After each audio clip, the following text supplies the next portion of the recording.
I've got a High Court writ of possession. I'm taking possession of this land as of now. That's the northwest corner. So they will escort you to that point. From that point you can walk wherever you want, except back on you again.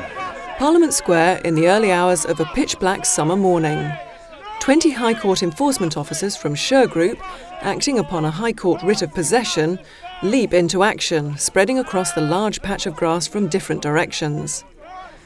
A security team takes position on the perimeter of the site, under the statues of famous citizens, including Nelson Mandela and Winston Churchill. This is Democracy Village, a peace camp which has been set up by anti-war campaigners in front of the Houses of Parliament in London. It's also an eyesore, one which London Mayor Boris Johnson wants removing.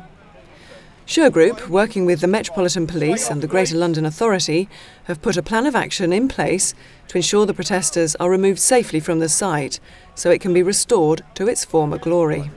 Health and safety is of utmost importance to Shergroup. We've got a specialised team in that will deal with all the critical issues, just in case the people try to be silly and they chain themselves or cast themselves in concrete. We've got these specialist teams who will remove them, and then our security teams and enforcement officers can take care of the site after that.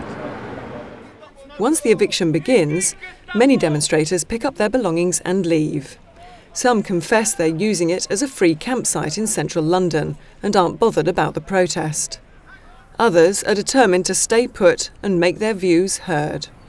You're acquiescing to a corrupt authority. You're giving up your dignity for security.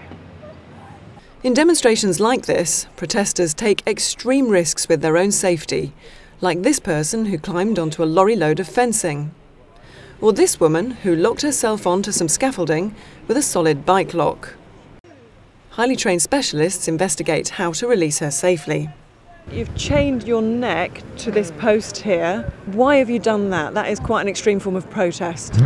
Well, we promised that we would not be going quietly or we would resist. We also promised that we would be peaceful and non-violent. This is a technique of non-violent direct action, which is expressing determination to stay somewhere that I feel I have absolute legitimacy.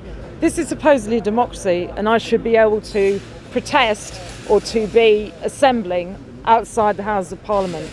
The soldiers that are in Afghanistan are supposedly fighting for democracy and freedom.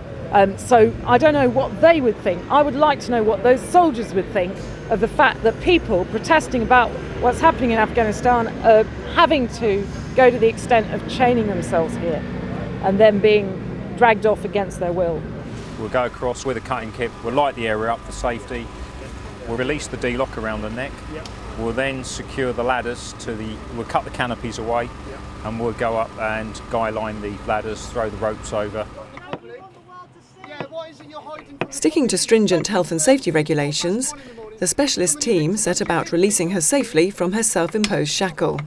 No, that's how they see us, because they're big blokes, aren't they, like the lads? You know, the lads, working for the lads, the checkerboard boys. Well done, girl, we love you!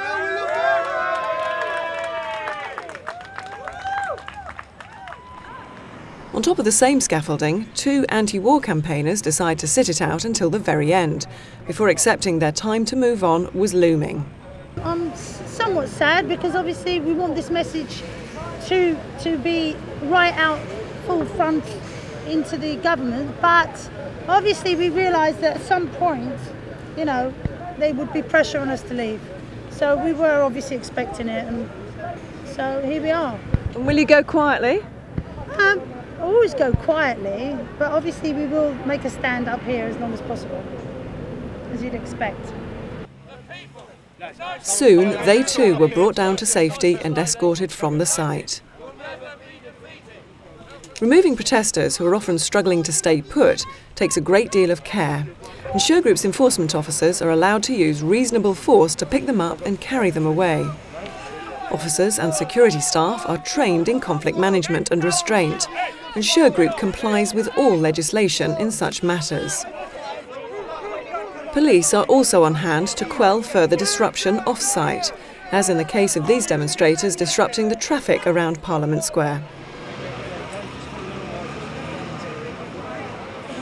By dawn, all the demonstrators had been removed, with just one long-time protester allowed to stay. Once an eviction is over, the site still needs to be secured to prevent unwanted visitors from returning.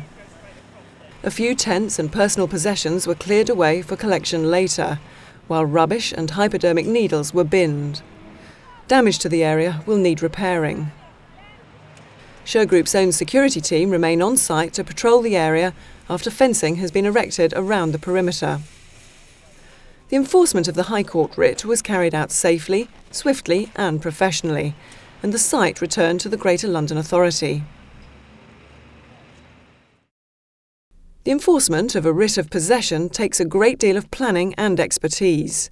Because Shergroup offers enforcement, legal and security services combined, they are the natural choice when it comes to restoring high-risk sites to their rightful owners, sites like Parliament Square, which visitors to the capital are now free to enjoy once more.